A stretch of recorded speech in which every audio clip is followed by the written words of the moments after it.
Welcome to another episode of the Tribe Exchange. We're very excited today to have as our guest Dr. John Oakes.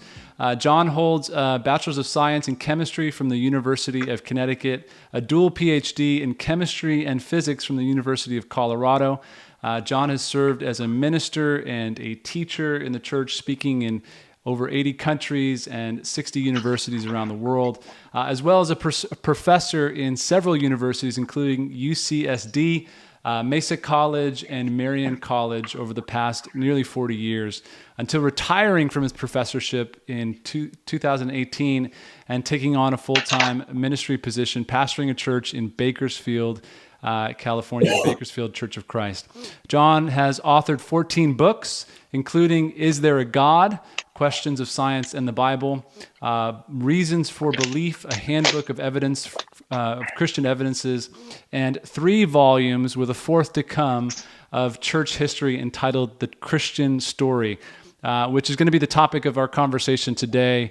We're going to discuss church history and all things around that. John, great to have you on the show. Thanks for being with us. Oh, hey, John. For having me. So John, what we like to do is just to kind of at the beginning of every episode is just get a little bit of background from our guest. We were hoping you could just share with us your journey to becoming a follower of Jesus. Okay, well, I grew up, my family was part of a traditional denomination, Episcopalian church. I was the guy wearing the robes and carrying the cross around and in the church youth group, but I didn't believe in God, so that didn't lead to me becoming a Christian, to say the least. So I went off to college. I was just a pot-smoking, knucklehead. And then came to believe in God, partly through my exposure to science. I was a chemistry major. And so it started, back in the 70s, right? So started my little religious search or journey, was more interested in Eastern religion, Buddhism, Hinduism. Anyway, came to the University of Colorado. One of my students had the audacity to invite me to church. It was the Boulder Church of Christ. It was back in the day. Tom and Kelly Brown were leading the campus ministry there. I was baptized in December 1978, 42 and a half years ago. Wow.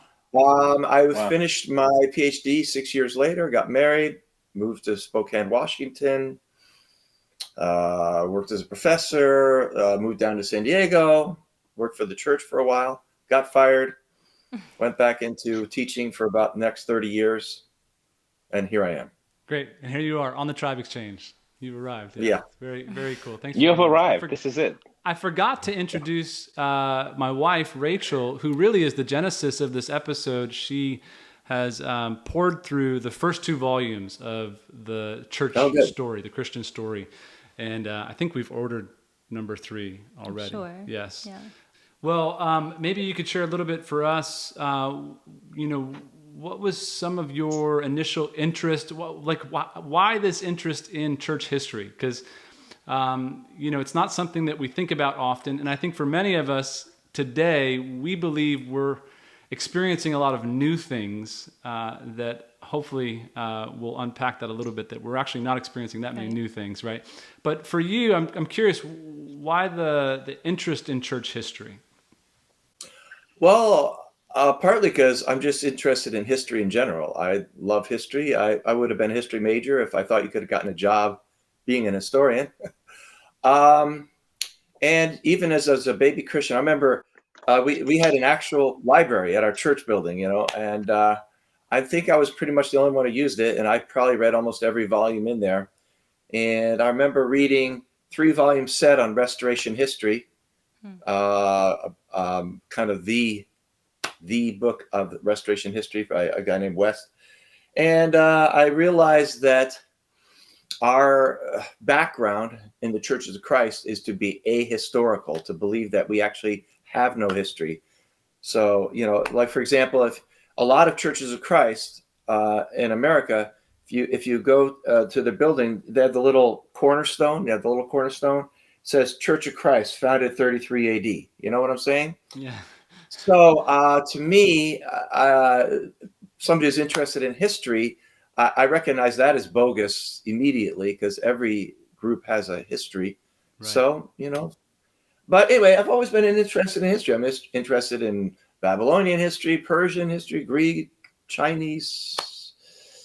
Everywhere I go, I read the book on the history of the people there. I like to know their history better than they do. But I think history is helpful to understand why we're doing what we're doing.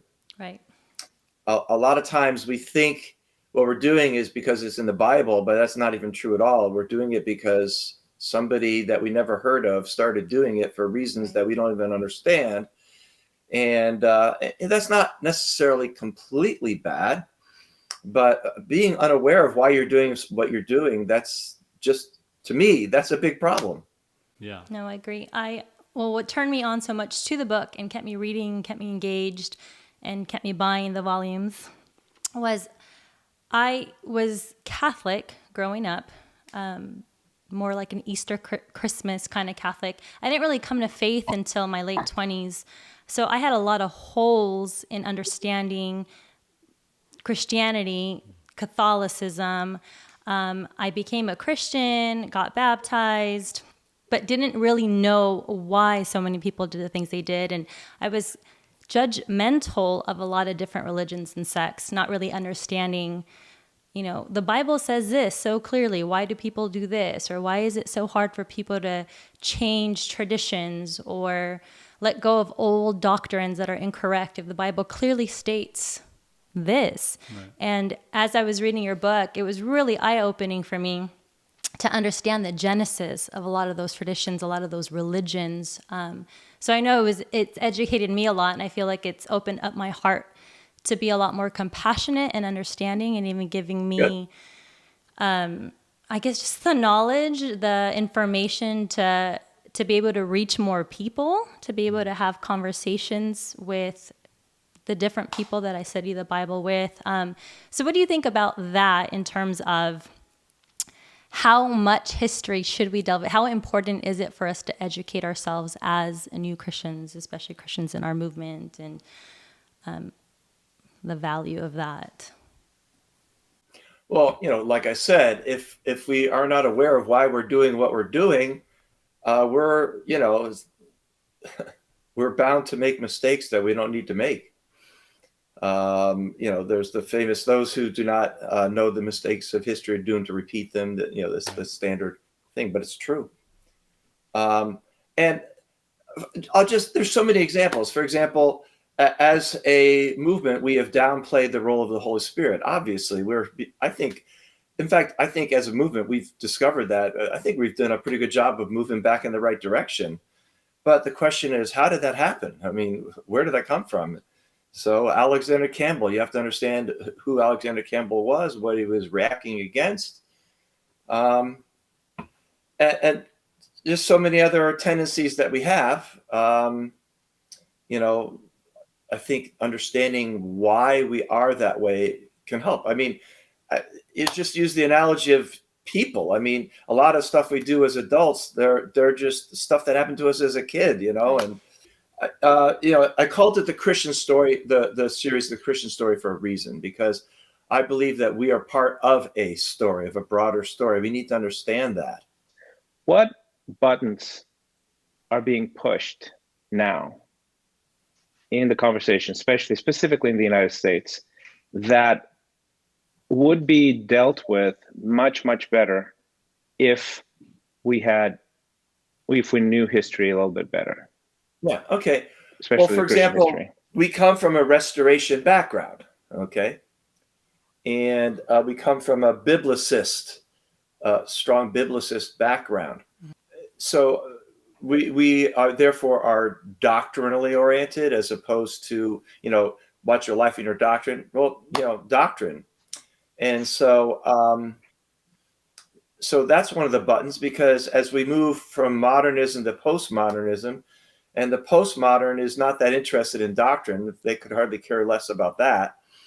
So it kind of scares the older generation as we move into a little bit of a more postmodern perspective on Christianity in general. And there's, the women's issue coming up, that kind of falls into that. We tend to not be very good at finding a position between two extremes. We're not very good at that. Right. Well, I was going to say, I saw a lot of that as reading your book between the Eastern and the Western churches and their ways, right? So the Western church seemed to be more doctrinal. Is that right? And the Eastern was more experiential. Yeah, I mean, Rome was into law and Greece was into philosophy. Philosophy, yeah. So it's you want not philosophy? A new problem, essentially. No, of course not.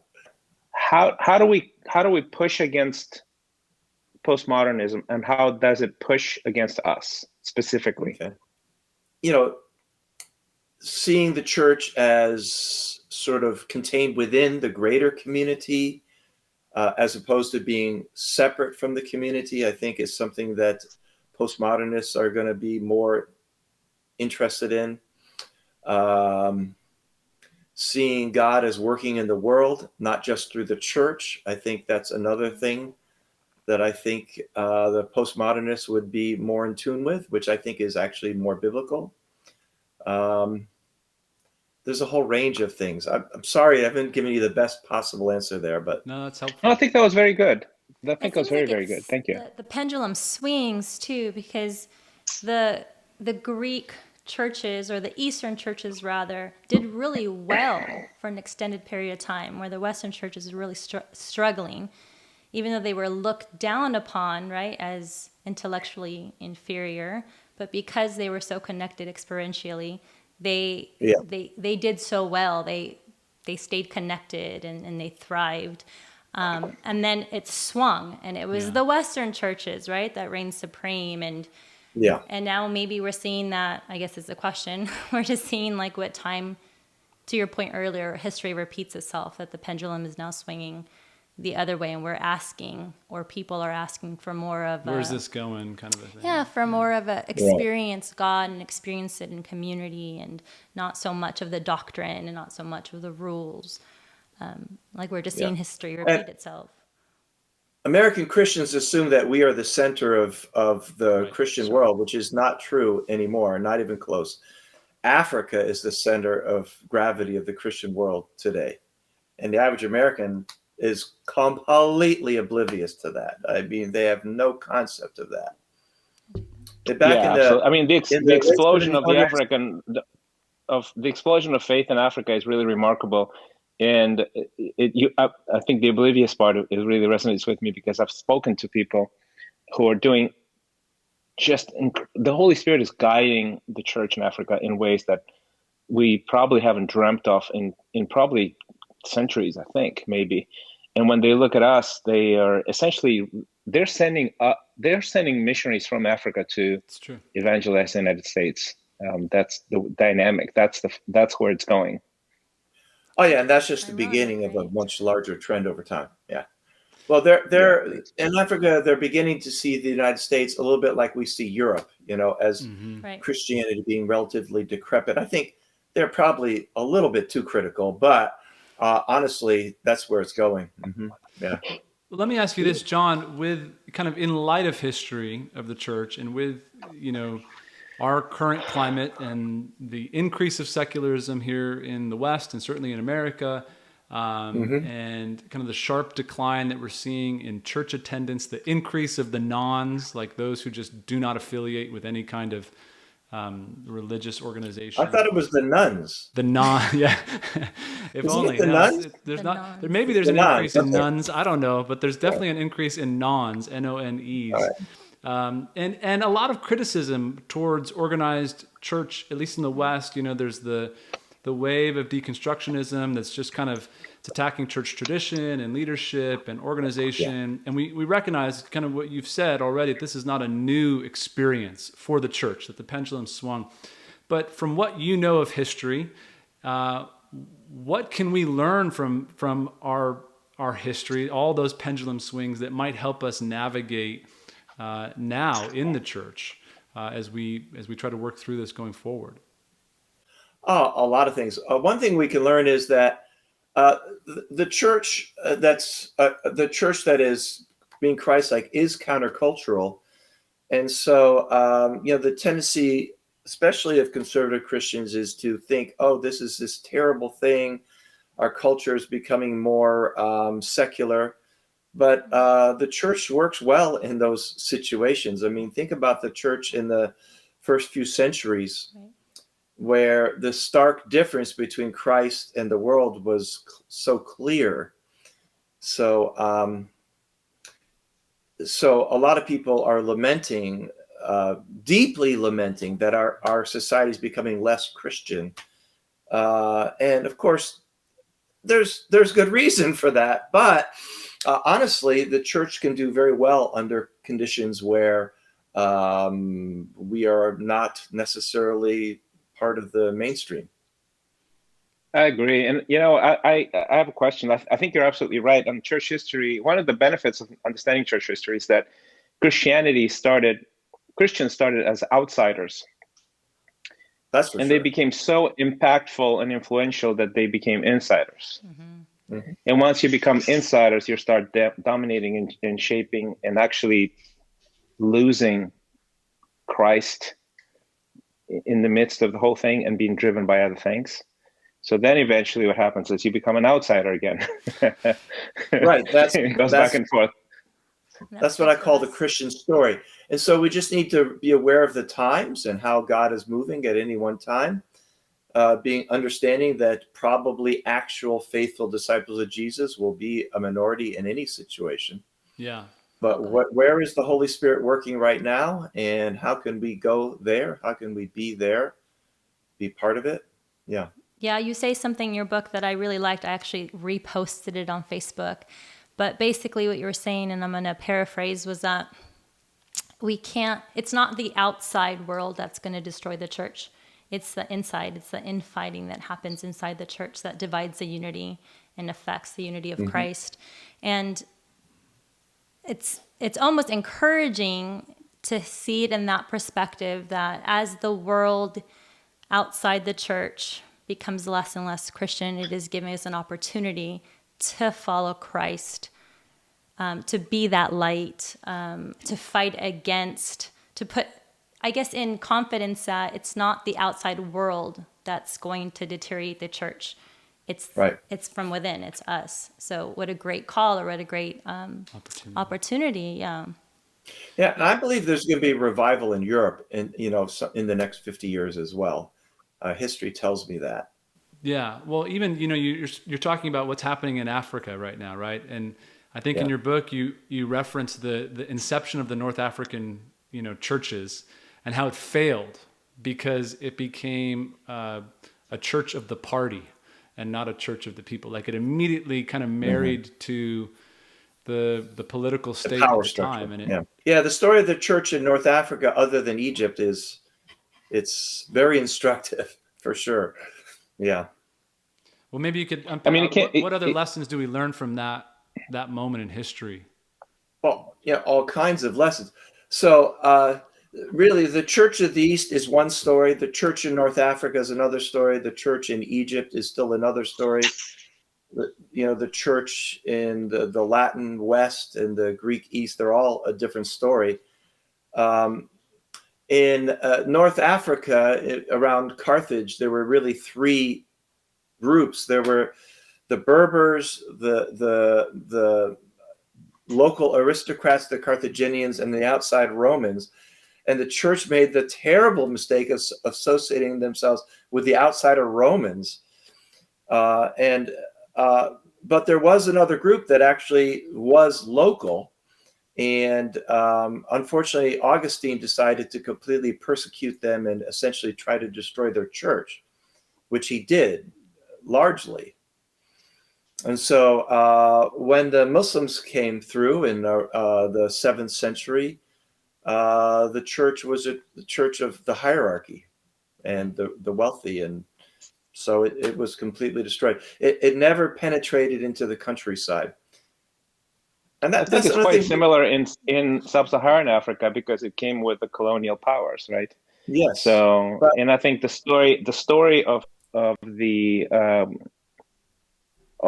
faith penetrating into actual population is very different from country to country, and a lot of it actually depends on what was the dominant stream of Christianity associated with colonial powers.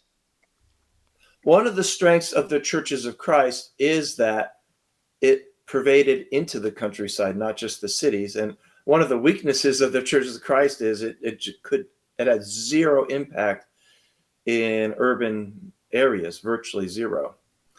And of course, we're kind of we like to think of ourselves as an urban movement, but really we're a middle class suburban movement. One of the reasons why we moved even here to Austin was that was an intentional move for the Flores. They saw that, I think they referred to it as the donut effect, that the church may meet in the city, but all the members live, somewhere on the outskirts of the city. And so they really intentionally planted and moved to and encourage members to live in proximity to the city, which many of the members here do. Yeah, we do. And it's a sacrifice. It's very intentional, because obviously you get more bang for your buck if you go to the donut part, So you have to almost say, look, we're doing this on purpose. This is intentional. Yeah. You may get more contribution on the donut, but you, I think, lose the Christian, the Jesus ministry. Yeah. By abandoning the poor, the needy, the et cetera. Yeah. Yeah. So I guess shifting back to church history, one of the things that I think stands out as you look at history is, and I guess it's really the history of people, there is this kind of continual draw that happens in the story of God, and it goes back to Israel, and I think it even happens now in the churches. It's always kind of happened that we want to appoint some sort of figurehead to lead us. And we see that through the history of the bishops and the kings and kind of the popes and the authoritative figures that began to take over, the churches, and it got into all kinds of funky places. And yet we know at the same time, biblical leadership matters, and there's a role for leadership in the church. I think with all the scrutiny that's coming up against leadership right now from kind of a postmodern perspective and towards the church, how do we have both? How do we be, a church where there is leadership, there is authoritative positions within the church, and yet we don't fall into that trap that the church so many times has of looking for a figurehead, leaning too heavily on that. Yeah, that's just about the hardest question, practical question for the church that you could ask, honestly. Yeah. Because the history of God's people is that without solid godly leadership, God's people just always do terribly. And yet, of course, there's the danger of people following a person instead of following God. So that, again, that's that never-ending tension that will exist in any healthy church between looking towards a person rather than looking towards God. But I know this, that committees do not lead churches that have impact. It just doesn't work that way. The church without strong leadership is a church that's not going anywhere. How can you go somewhere if somebody's not leading? Like Deborah said, when the princes of Israel take the lead and the people willingly offer themselves, praise the Lord. And I agree with that. I tend to lead a little bit more towards the fact that we need strong visionary leadership. At the very absolute minimum, in the local church, we need visionary leadership. Somebody's got to help people know where they're going. If we don't know where we're going, then we're going nowhere, which is not a good place to be going to.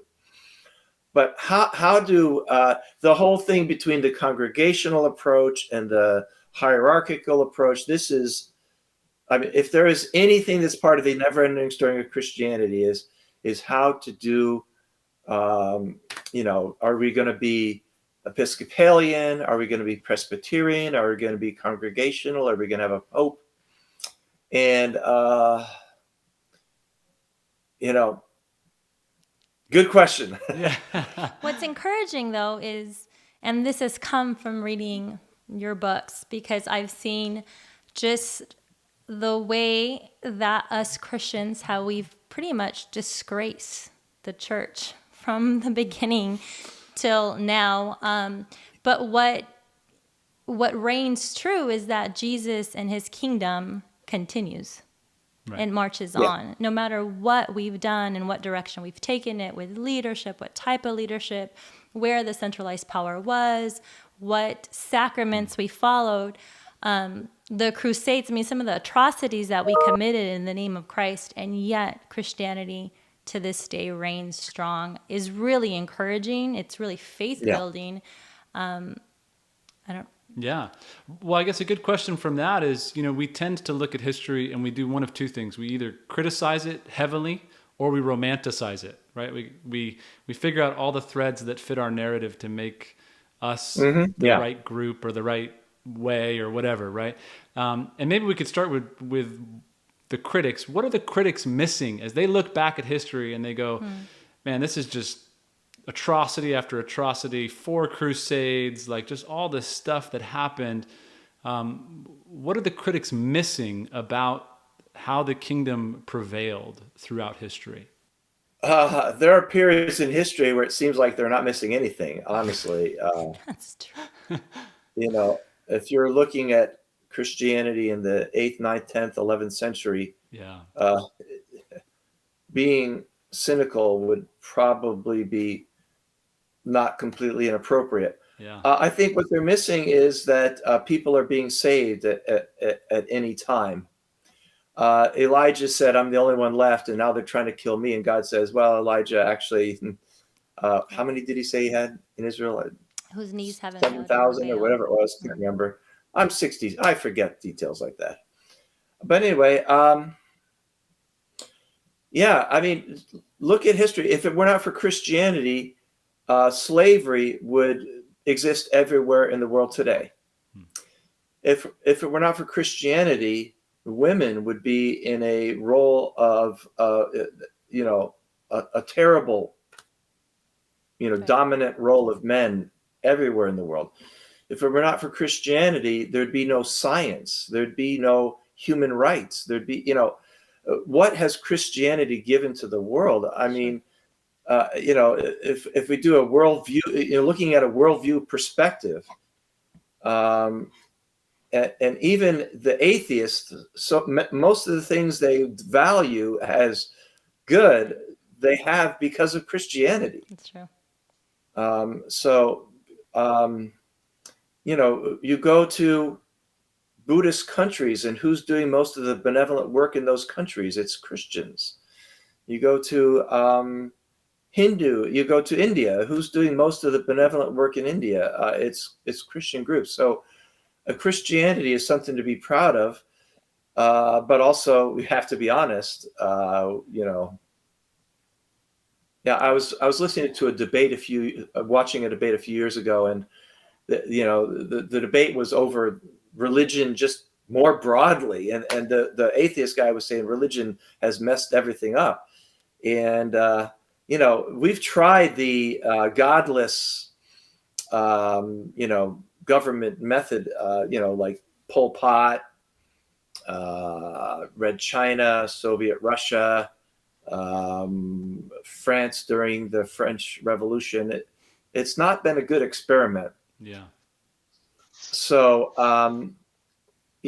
Jesus has had a positive influence on this world, and who doesn't think that is not paying good attention? Yeah. But anyway, Christians have done some really stupid things, that's for sure. I mean, it is extremely embarrassing. One of the suggestions I want to make is that we as Christians not sort of say that wasn't me, because that was me. For example, I see Daniel in Daniel 9, where he's talking about why Israel went into captivity. Instead of saying they did this, he said, we did this. So as Christians, I think we need to own the Crusades. And we need to own these terrible things that have happened as part of what we are and what we've done. No, I agree because completely. outsiders aren't going to believe it, first of all. And second of all, how can we, if we don't acknowledge that's part of our history, then guess what's going to happen? It'll Look what repeat happened itself. to our country in the last few years. I Yeah. mean, Yeah. but I better not go there. Yeah. Well, John, I I was brought up in a socialist country, right? A godless Yeah. place where religion was considered widely as the opium for the people. Words of Karl Marx.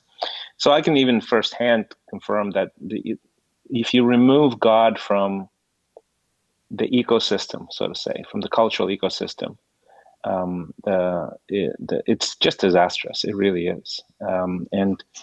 And to me, as someone who, I'm the son of two Marxists, right, who became a Christian, who became a church leader. I can tell you, God saved me, God changed me, and Wow. I've experienced my fair share of church trauma as well, but it was we, as Rachel said, we mess it up, but Jesus reigns supreme. Amen. And that's the tension, right? We mess it up generation after generation, but Jesus reigns supreme. Yeah. Luckily, we have the Bible. That definitely That kind helps. of can pull us back in. But Here's again, history helps answer some of the questions that the Bible may not completely, absolutely, solidly answer for us. right. Again, kind of shifting a little bit topically, but within church history, one of the things that stands out is we tend to think of the influencers and the leaders of the church as kind of these type A, gregarious, extroverts that take hold and charge ahead. But one of the things you talk about through your books is the influence of the contemplatives, of the monasteries and the monks and the apologists and the ascetics. And I wonder if you could just speak a little bit to that. How have the contemplatives shifted the course and how have they really influenced the church over the history? Well, if you're talking about the Eastern Church, you can't even understand the Eastern Church without understanding the contemplatives and the monks and all that kind of stuff, because they are the heart and always have been the heart of the Eastern Church. If there was ever a time in history where that was ignored, it's in America in the 18th, 19th, and 20th century. I mean, so we're kind of like an anomaly because modernism believes that only rational thought is determinative of truth, and that's the complete opposite of the contemplative experience. I just think spiritual disciplines. As a fellowship, as the ICOC fellowship, I think we're becoming more in tune with spiritual disciplines and able to maybe learn from Teresa of Avila or John of the Cross or these people. I don't think we necessarily need to have contemplative communities, of people going off into the wilderness and that's all they do. I don't think we need to have monks and nuns. I think that was a bit of an aberration. It's a long-lasting aberration, but by the way, my sister is a nun. Just so you know, she's an Orthodox nun. She's an Eastern Orthodox nun. So we have interesting conversations. But yeah, I just say there's a lot we can learn from these people. Well, it's interesting that you make that point, because I do feel like as I've journeyed into some of that in my own spiritual journey, I feel like from a position of teaching or preaching, as I do, if I include anything that has to do with some of that spiritual discipline and the contemplative approach to God, it's like new teaching for many people. It feels fresh Absolutely. and like, whoa, where's this been? And and yet we look back and it's been there all along. It's just we haven't focused on it, or we haven't made it a part of our experience as Christians in our relationship with God. And It has so. That's for sure. Yeah. You're not exaggerating there. That's for sure. Yeah. Yeah. Again, I wouldn't suggest that we swing the pendulum too far in that direction, but we certainly can move in that direction from where we are. That is for sure. Yeah. John, one of my favorite quotes that you included in your book, I copied it down too because I really liked it. I'm not used to being quoted. This is kind of weird for me. This actually isn't you. You quoted somebody, but Oh, it's still one of my favorite quotes in your book. But it's in your book. But it's in your book by Rice Haggard. Yeah. In essentials, unity. In non-essentials, liberty. And all things charity. Mm-hmm. I loved that. And I wrote it down for myself to something to continually go back to and remember. How can we apply this practically in our history? Oh, that's a great one. Probably for the audience here, Rice Haggard is from the Christian Connection. We're talking the very late 1700s, early 1800s. This is the absolute beginning of the Restoration movement in America. And so basically the very first people in America were saying, we're just Christians. We're not going to be a denomination. Yeah, I think that's a great principle for anybody at any time, anywhere in Christian history, is trying to understand, trying to remember what the essentials are and seeking unity based on those things. There's this tension, and it's an inevitable tension, and church history reveals that again and again and again and again, which is, are we seeking unity or are we seeking to restore primitive Christianity? And where do we fall in that range? And Rice Haggard, he was more of a unity guy than a restoration guy for sure.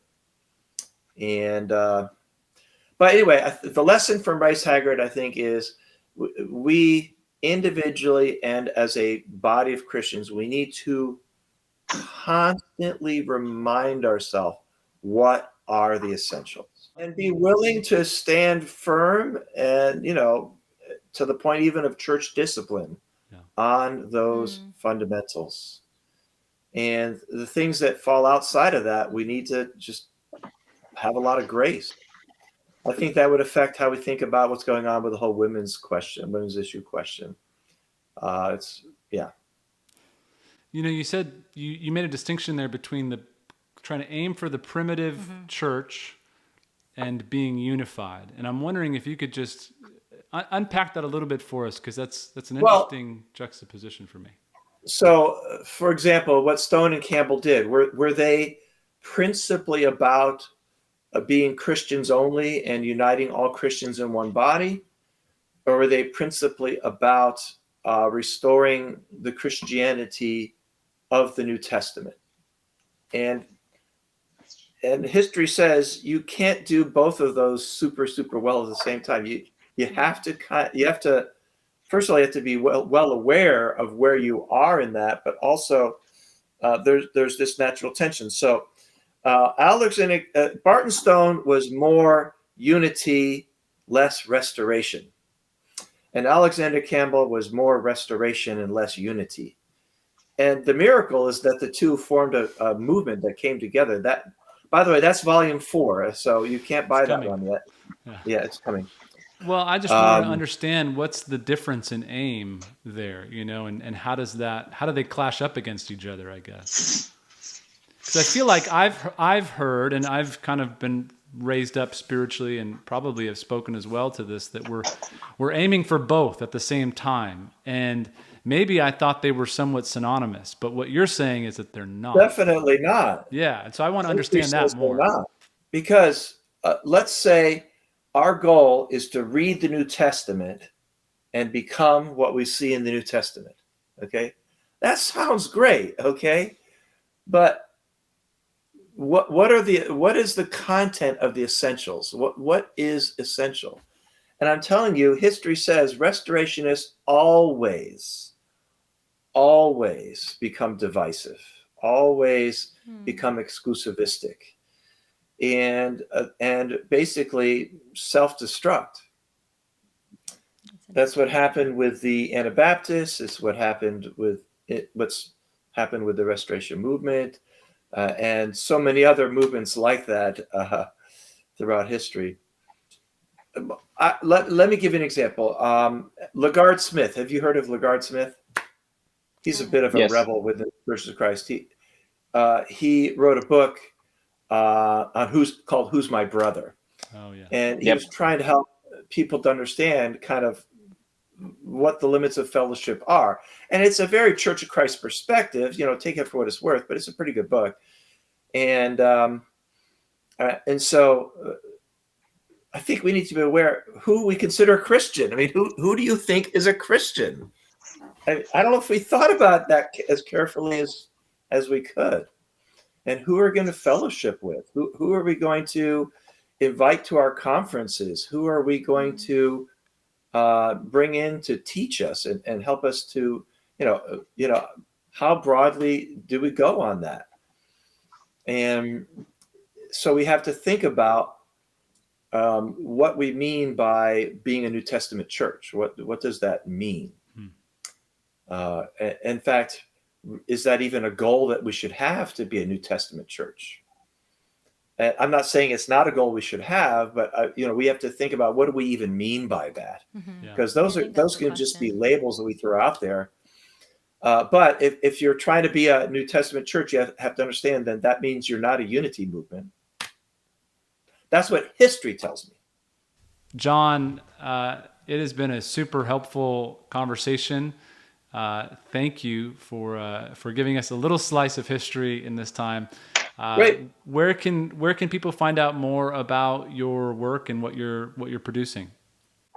Well, just IPI. Go to IPI, Illumination Publishers. You can go to my website. I've got about 3,500 articles I've published there. There's a ton of material. It's not necessarily a lot of church history stuff there, but if you go to my website, you'll find probably 50 hours of material on church history that, outlines, PowerPoints, all kinds of stuff. Awesome. But anyway, volume 4 of, so the whole set should be complete, hopefully this summer, published by maybe early 2022. 15 years worth of research. I think there's some stuff there. I think be a good starting point for anybody. Fantastic. Can't wait to check it out. Fantastic. I've enjoyed reading them thus far. When you get to volume 3, that's then you're going to start to see modern Christianity forming in volume 3. So that'll be important. Yeah. John, thanks so That's much for exciting. being on the show with us. It's been a great conversation. Look forward to doing it again sometime soon. See you all around.